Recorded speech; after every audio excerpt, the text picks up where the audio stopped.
Já, mér langaði aðeins að fjalla lánþega eða skuldara eins og kröfuhafar hafa oft kallað þann hóp og réttnefni væri kannski skuldaþrælar eins og kerfið á Íslandi. Það til merkilegt skjal hjá Sameinuðu þjóðunum sem heitir slavery eða skýrgreining á þrælahaldi og þar þið getur fundið þetta á netinu. Og það náttúrulega fyrst talað svona þetta hefðbundna þrælahald sem var stundað í gamla daga, þar sem að fólki var rænt frá heimahögum sínum og það síðan látið vinna hörðum höndum og kasta í það mat eftir þörfum. En það eru til fleiri tegundir af þrælahaldi eða mansali. Og þið hafið kannski séð bíómyndir þar sem að sérstaklega konur lenda í þessu. Og það þá framkvæmt þannig að einstaklingum boðið gull og grænir skógar. Og það verið að bjóða fólki að flytja til annarra landa jafnvel. Og þá það undir fögrum formerkjum að það muni fá góða vinnu og gott líf í nýju landi. Þetta minnir svolítið á lánamarkaðin á Íslandi og þrælgrunna sem í gangi, að fólki boðið gull og grænir skógar í upphafi. Þetta eru lán sem með á pappírunum 2, 3, 4% vextir og síðan gerð greiðsluáætlun með 0% verðbólgu til 2,5% verðbólgu og fólki tali trúum að þessi greiðsluáætlun muni geta staðist. Síðan kemur í ljós að þessar greiðsluáætlanir standast ekki frekar en ég veit ekki hvað. Verðbólgan margföld á við það sem að seðlabanki og ríki og þær stofnanir sem við treystum í fortíðinni segja til En síðan kemur í ljós að verðbólgan margföld. Þannig að fólk búið að koma sér í ákveðna skuldaþrælkun, svipað og fólk sem lendir í mansali. Og þetta kerfi sem að rekið á Íslandi svo ómanneskjulegt, svo fullkomið brot á öllum mannréttindum og minnir óþægilega á stöðu fólk sem lendir í mansali. Þið hafið séð í þessum bíómyndum sem hafa fjallað mansal eða heimildamyndum, að þá kemur fólk sér í þessari stöðu í góðri trú og síðan á ákveðnum tímapunkti vaknar fólk upp í þann vondadraum að það fast í þrælakistu. Og það getur sig hvergi hrært og allt umhverfi þessa fólks tryggt að það getur ekkert leitað neitt eftir hjálp. Jafnvel lögreglan á svæðinu með í spilinu, stjórnvöld, bankar hafa verið dæmdir fyrir að taka þátt í svona glæpastarfsemi. Þannig að fólk getur ekkert farið og það tekið að þeim jafnvel vegabréfin, þannig að það kemst ekki neitt. Og ef það reynir að flýja þá það lamið miskunnarlaust eða beitt hrottalegu ofbeldi til þess að fólk haldi sig nú á mottunni og það minnir svolítið á íslenska kerfið með kreditinfo og þessar skráningar sem fólk lendir á. Ef þú vogar þér að draga greiðslu 1 mánuð eða 2 eða hvað þá ef þú bara greiðir samkvæmt greiðsluáætluninni, þá lendur á þessum listum og verður fyrir gríðalegu þjóðfélagslegu ofbeldi og tölvustýrðu einelti.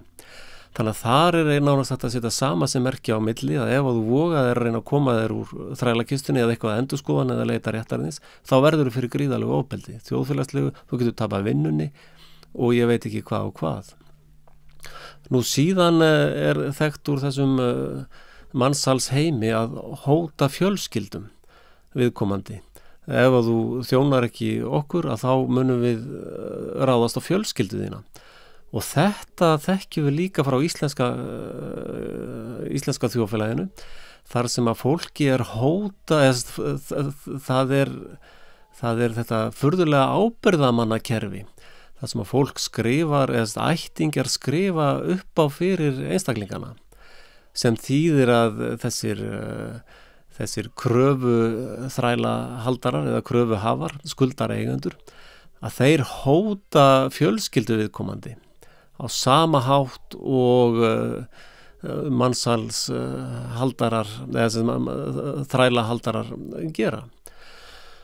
Og núna komin ný stjórn sem ég reyndar til að hafi komist inn með ólögmætum hætti, með fölsuðum kosningum, hvernig sem það nú og það verið að spila svona biðleik. Fólk hefur alveg frá hruni 2008 þegar að efnahagskerfi féll út af skipulegri glæpastarfsemi, að fólk hefur alveg síðan þá reynt að bjarga sér, eða þá alltaf stjórnvöld að segja, já, bíðið aðeins, það verður gert meira, og fólk alltaf að bíða eftir réttlæti. En menn verðast ekki átta sig alveg á því að allt kerfið á Íslandi með í þessu þrælahaldi. Það stjórnmálakerfið, þessu flokkanir, alþingismenninir, embættismenninir, lögreglan, háskólinn, verkalýðsfélögin, allir eru með í þessu kerfi og þeir sem eru í þrælakistunni, það fólk sem tók lán í góðri trú en situr núna í súpunni og það að mínu viti alveg ljóst að það mun ekki koma snefill af réttlæti frá stjórnvöldum eða frá þessum skipulögu glæpastarfsemi sem halda fólki í þrælakistu lánakerfis sem algjörlega siðlaust. Og hagsmunasamtök heimilanna og samt einstaklingi voru núna að kæra þetta kerfi til alþjóða glæpadómstólsins, International Criminal Court. Og það held ég að sé í raun besta sem hefur komið fyrir í öllu þessu dæmi. Reyndar íslenska mafían, þessi íslensku skipulögðu glæpastarfsamtök, þau hluti af alþjóða glæpasamtökum sem þannig að það má passa sig á því að treysta líka 100% á erlend réttlæti. Því að maður veit ekki hvernig niðurstaðan úr því getur komið. En fólk verður að fara að reyna að tala saman, almenningur verður að tala betur saman, almenningur verður að átta sig á stöðinni, það tala að fyrsta leiðin út úr vandamáli að viðurkenna vandamálið. Það búið og svona embætti umboðsmaður skuldara sem ég kallaði umboðsmaður skuldaþræla, það var bara sett upp til þess að strípa fólk af öllum eignum og halda því gangandi í þrælakistunni. Það stóð aldrei til að hjálpa fólki og ráðgjöfin frá þeirri stofnun hefur verið svo absúrt að það hálfa væri nóg og það vita allir að það voru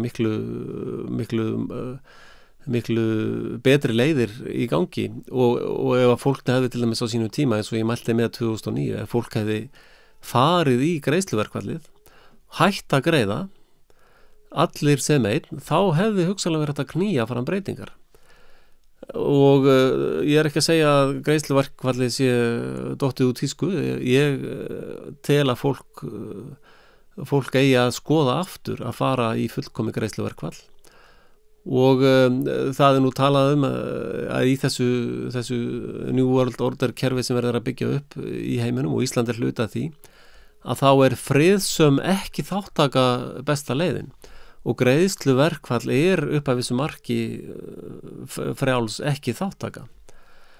Þannig að ég skora á alla að ganga í hagsmunasamtök heimilanna. Það undrasamtök sem hafa náð að halda sér nokkuð heilum í gegnum þetta stormviðri sem hefur geisað undanfarið og hefur haldið sínum prinsipum nokkuð vel og þannig að ég mæli með að fólk fari í þau samtök, mæti á fundi og tali sér saman aðgerðir til þess að stöðva þessa sjúku þrælakistu.